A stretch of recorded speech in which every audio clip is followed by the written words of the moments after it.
Bonjour à tous et bienvenue dans ce nouvel épisode de Celeb Chat Podcast. Prêt pour les news du jour? Alors c'est parti.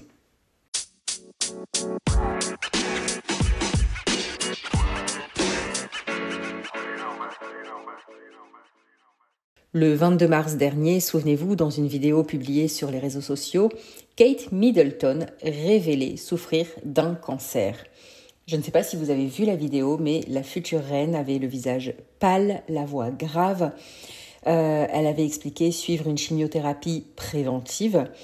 D'ailleurs, c'était une prise de parole qui avait été très attendue et qui avait signé la fin d'un épisode un peu catastrophe.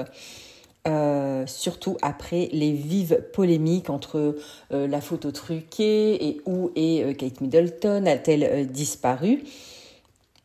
Le magazine Gala a rencontré Mark Roche, qui est un journaliste spécialiste de la famille royale britannique, et il est revenu sur les récents événements qui ont secoué la couronne, et il a mis en lumière quelques erreurs de com', et les questions et réponses étaient plutôt bien faites, donc j'en ai fait un petit résumé pour vous. C'est parti. D'abord, Gala a voulu savoir en fait comment l'annonce du cancer de Kate Middleton avait été vécue au Royaume-Uni. Et comme on s'y attendait, personne en fait ne s'attendait à avoir cette réponse de la famille royale. Parce que dès le départ, les gens ont demandé « Kate Middleton, ok, elle a été opérée, mais est-ce qu'elle a un cancer ?» Et tout de suite, la réponse a été « Non, elle n'a pas de cancer. » Et d'ailleurs, je ne sais pas si vous avez vu la vidéo de la princesse, mais elle dit au départ, on n'avait pas vu le cancer. Elle était opérée pour une opération bénigne, un peu comme le roi Charles au final, opéré pour une opération bénigne et au final ils ont trouvé un cancer. Donc il y avait eu un démenti du palais, un démenti d'ailleurs qui est allé trop vite. Et là, il s'agit d'une belle erreur de communication. Je pense que ces conseillers doivent être trop jeunes ou alors manquent cruellement d'expérience. D'ailleurs, même la presse n'a rien fuité parce que même la presse ne savait pas. Et juste avant l'annonce, tout le monde a été briefé quelques heures avant seulement. La vidéo a été dévoilée le vendredi soir et les journaux du samedi sont ceux qui vendent le plus. Et il fallait leur laisser un peu de temps avant de boucler tout ça. Les journalistes ont voulu savoir pourquoi la princesse s'est-elle exprimée en vidéo et non par le biais d'un communiqué officiel. Alors, selon le spécialiste de la famille royale, Kate Middleton est photographe amateur. Ok, elle a travaillé dans la mode, le visuel. Et du coup, elle a toujours été très attentive à son look, à son image. Elle mange peu, elle fait de l'exercice. Et comme l'a toujours dit Elisabeth II, en fait, il faut être vu pour être cru. Et je pense qu'elle a mis en scène cette vidéo. Elle était quand même seule sur un banc dans un jardin en jean avec très peu de maquillage. Et le seul, le seul détail qu'on pouvait avoir et qu'on pouvait avoir vraiment à l'œil et qui flashait tout de suite, c'était la bague de Lady Diana. Vous avez déjà vu son gros diamant bleu. Et là, en fait, les Britanniques ont découvert le son de sa voix et c'est très rare elle s'exprime quasiment peu en public, Kate. Et je pense qu'elle a voulu aussi se montrer proche du peuple et s'adresser à la jeune génération. Et je pense que ça, c'est un des points faibles de la monarchie. Il ne s'adresse pas assez aux beaucoup plus jeunes. Et puis ensuite, la question que tout le monde se pose. De quoi souffre exactement Kate Middleton ? Alors, tenez-vous bien, parce que selon une source très bien informée, tout porte à croire qu'elle a été opérée pour une hystérectomie. Donc, on va dire que c'est quand même une opération assez lourde pour celles qui subissent ça, parce que c'est très douloureux.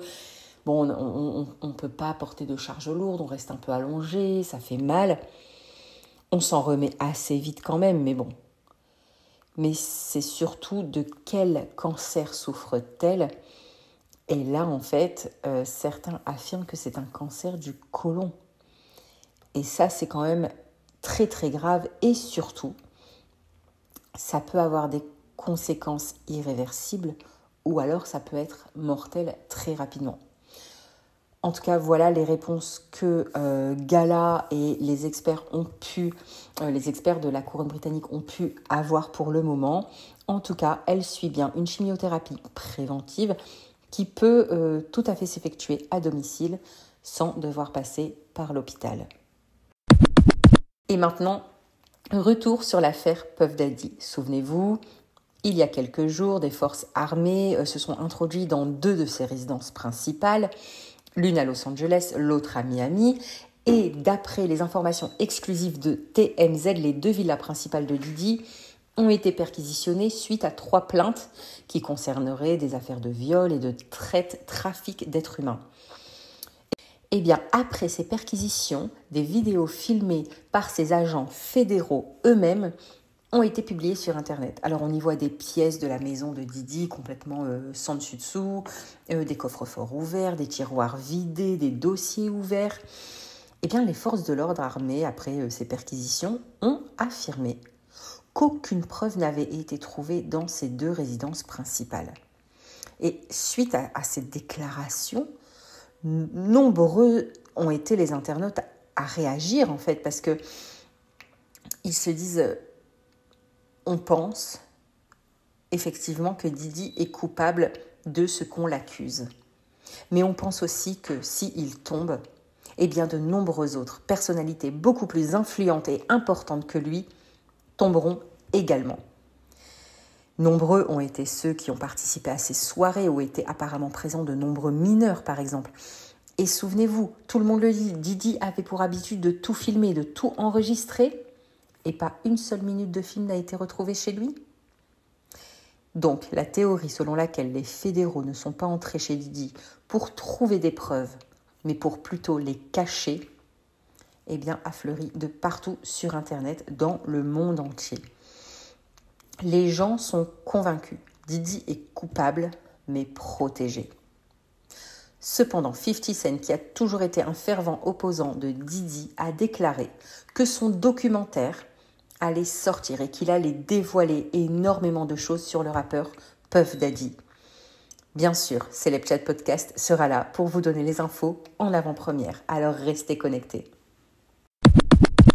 Et enfin, concernant la dispute entre Inès Reg et Natacha Saint-Pierre, je vous ai fait précédemment un épisode spécial qui vous raconte point par point l'altercation entre l'humoriste et la chanteuse canadienne. Je vous disais donc dans l'épisode précédent que Natacha Saint-Pierre s'était sentie obligée de s'expliquer via ses stories Instagram. Et puis en fait, les internautes ont remarqué que juste avant une petite vidéo en story, on peut entendre la voix d'un homme qui dit « parfait », comme si la vidéo avait été montée et préparée à l'avance, comme si quelqu'un lui disait « ok, cette prise, parfaite, on passe à la suivante ». D'ailleurs, Natacha Saint-Pierre avait donné rendez-vous à ses followers à 21h et elle ne s'est présentée que, je pense qu'elle avait plus de 30 minutes de retard. Donc, nombreux sont ceux qui pensent qu'elle a dû d'abord préparer sa comme très foireuse, avant de pouvoir s'expliquer face aux caméras et avant de pouvoir surtout se défendre. Il ne faut pas oublier que TF1 l'a quand même mise à pied 3 jours. Et c'est pas pour rien.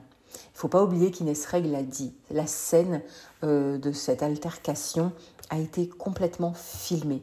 Et nul doute que TF1 a pu visionner ces vidéos. Ah là là, le monde magnifique de la télé, les strass et les paillettes. Et voilà, c'est fini pour aujourd'hui. On se retrouve demain pour de nouvelles News People. Ciao, ciao.